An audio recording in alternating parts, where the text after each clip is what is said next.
दोस्तों नमस्कार। मैं Rajiv Kumar Rao, retired deputy commandant CRPF और आप देख रहे हैं सरकारी सेवा न्यूज। दोस्तों आज का वीडियो आप सभी सरकारी कर्मचारियों और अधिकारियों के लिए बेहद महत्वपूर्ण है। क्या आपने कभी सोचा है कि कोर्ट का आदेश आने के बाद भी फाइलें महीनों तक क्यों अटक जाती है?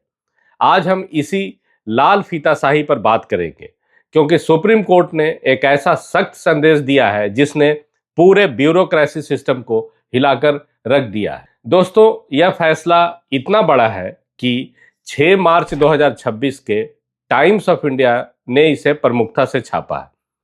आप स्क्रीन पर न्यूज कटिंग देख सकते हैं जिसकी हेडलाइन है disobedient litigants must be dealt with iron hand, supreme court. यानी मीडिया भी अब सरकारी तंत्र को यह स्पष्ट संदेश दे रहा है कि कोर्ट के आदेशों में टाल मटोल करना अब अधिकारियों को भारी पड़ सकता है।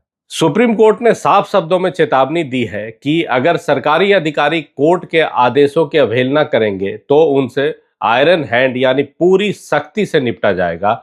और सबसे बड़ी बात, अब सिर्फ केस में शामिल लोग ही नहीं बल्कि जानबूझकर फाइल रोकने वाला कोई भी अधिकारी कंटेम्प्ट ऑफ कोर्ट यानी अदालत की अवमानना का आरोपी बन सकता है। तो आइए 24 फरवरी 2026 के लैंडमार्क जजमेंट इसरार अहमद खान बनाम अमरनाथ प्रसाद और मोहम्मद हनीफ बनाम अमरनाथ प्रसाद एंड अदर्स, जिसका कंटेम्प्ट पिटीशन नंबर है 5/2026 और कंटेम्प्ट पिटीशन नंबर 6/2026, इस मामले को आसान भाषा में समझते हैं। सबसे पहले हमें यह समझना है कि आखिर यह मामला क्या था। यह मामला Chhattisgarh state minor forest produce federation से जुड़ा हुआ है। सुप्रीम कोर्ट ने 20 मई 2025 को एक आदेश दिया कि पिटीशनर्स के लिए गोडाउन कीपर का एक सुपर न्यूमररी पोस्ट बनाया जाए।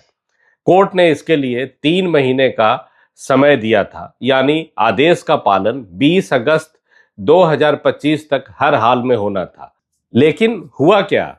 सरकारी अधिकारियों ने आदेश का पालन करने के बजाय वही पुराना तरीका अपनाया, लाल फीताशाही और प्रोसीजरल डिलेज का। समय निकलता रहा, फाइलें घूमती रही और जब समय खत्म होने वाला था तब जुलाई 2025 में जाकर सरकार से गाइडलाइंस मांगा गया। हद तो तब हो गई जब समय सीमा पूरी तरह खत्म होने के बाद अक्टूबर 2025 में एक रिव्यू पिटीशन दाखिल की गई, वो भी डिफेक्टिव रिव्यू पिटीशन। इस मामले को सुनते हुए माननीय सुप्रीम कोर्ट के जस्टिस अहसानुद्दीन अमानुल्लाह और जस्टिस आर महादेवन की बेंच ने बेहद कड़ी टिप्पणी की। कोर्ट ने साफ कहा कि एडमिनिस्ट्रेटिव हर्डल्स या प्रोसीजरल डिलेज सिर्फ बहाने हैं। अगर वास्तव में कोई समस्या थी तो अधिकारियों को समय रहते कोर्ट से निर्देश लेना चाहिए था, लेकिन उन्होंने ऐसा नहीं किया। कोर्ट ने इस बात पर भी कड़ी जब आपत्ति जताई कि सरकारी विभाग अक्सर आदेशों को लंबे समय तक नज़रअंदाज करते हैं और जब उनके खिलाफ कंटेम्प्ट पिटीशन दाखिल हो जाती है तब जाकर देरी से रिव्यू या अपील दाखिल करते हैं। सुप्रीम कोर्ट ने इस प्रवृत्ति को न्याय व्यवस्था के लिए एक गंभीर खतरा बताया। दोस्तों इस जजमेंट के पैराग्राफ 30 में सुप्रीम कोर्ट ने जो कहा है वह हर अधिकारी को सुनना चाहिए।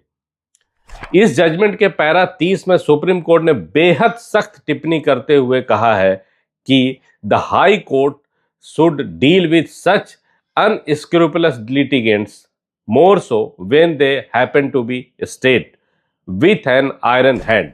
यानी कोर्ट ने स्पष्ट निर्देश दिया है कि अगर सरकारी विभाग या स्टेट बेईमानवादी की तरह काम करे और कोर्ट के आदेशों की अवहेलना करे तो हाई कोर्ट्स को उनसे पूरी सख्ती के साथ निपटना चाहिए, क्योंकि अगर ऐसा नहीं हुआ तो न्यायपालिका पर से आम नागरिक का भरोसा कमजोर पड़ सकता है।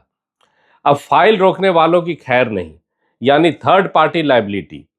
इस जजमेंट की एक और बेहद महत्वपूर्ण बात यह है और आप सभी कर्मचारियों के लिए यह जानना बेहद जरूरी है कि कंटेम्प्ट की जिम्मेदारी अब सिर्फ केस में शामिल लोगों यानी रेस्पोंडेंट्स तक ही सीमित नहीं रहेगी।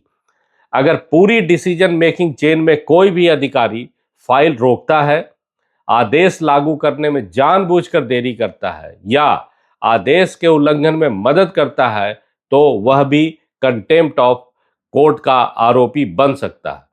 कोई भी यह कहकर नहीं बच सकता कि मैं तो इस केस में पार्टी नहीं था। पूरे सिस्टम को सुधारने का पहल करते हुए माननीय सुप्रीम कोर्ट ने इस जजमेंट को सिर्फ इसी केस तक सीमित नहीं रखा। ब्यूरोक्रेटिक अवज्ञा की सिस्टमैटिक अप्रोच को पहचानते हुए कोर्ट ने एक अत्यधिक प्रभावशाली निर्देश दिया है ताकि पूरे तंत्र को सुधारा जा सके। जैसा कि आप सुप्रीम कोर्ट के जजमेंट के पैराग्राफ 32 को देख रहे हैं, कोर्ट ने आदेश दिया है कि इस फैसले की कॉपी डीओपीटी यानी department of personal and training के यूनियन सेक्रेटरी को, सभी राज्यों के चीफ सेक्रेटरीज को और सभी यूनियन टेरिटरीज के प्रशासकों को भेजी जाए ताकि पूरा सरकारी तंत्र यह अच्छी तरह समझ सके कि कोर्ट के आदेशों की अवहेलना अब बिल्कुल भी बर्दाश्त नहीं की जाएगी। इस सर्कुलेशन का सीधा उद्देश्य यह सुनिश्चित करना है कि कोर्ट के आदेशों की अवहेलना में मदद करने वाले किसी भी सरकारी अधिकारी को अब व्यक्तिगत रूप से पर्सनली न्यायिक कार्रवाई का सामना करना पड़ेगा। तो दोस्तों, यह जजमेंट एक बहुत बड़ा संदेश देता है कि कानून का शासन सर्वोपरि है और कोर्ट के आदेशों का पालन करना हर सरकारी अधिकारी की सर्वोच्च जिम्मेदारी है। फाइलों को लटकाने और आदेशों को टालने का खेल अब ज्यादा समय तक नहीं चलने वाला। अगर आप किसी भी सरकारी विभाग में कार्यरत हैं तो ऐसे फैसलों की जानकारी रखना आपके सर्विस इंटरेस्ट को सुरक्षित रखने के लिए बेहद जरूरी है। इस वीडियो को अपने सभी डिपार्टमेंटल्स, व्हाट्सएप ग्रुप्स और साथियों के साथ जरूर शेयर करें ताकि हर कोई जागरूक हो सके। वीडियो पसंद आया हो तो लाइक करें, चैनल को सब्सक्राइब करना न भूलें और कमेंट्स में अपनी राय जरूर लिखें। आज के लिए बस इतना ही, फिर मिलेंगे आपसे जुड़े अगले महत्वपूर्ण टॉपिक के साथ। सरकारी सेवा न्यूज आपके सुरक्षित और स्वस्थ जीवन की कामना करता है। आप अपना, अपने परिवार और दोस्तों का खूब ख्याल रखें। जय हिंद, जय भारत।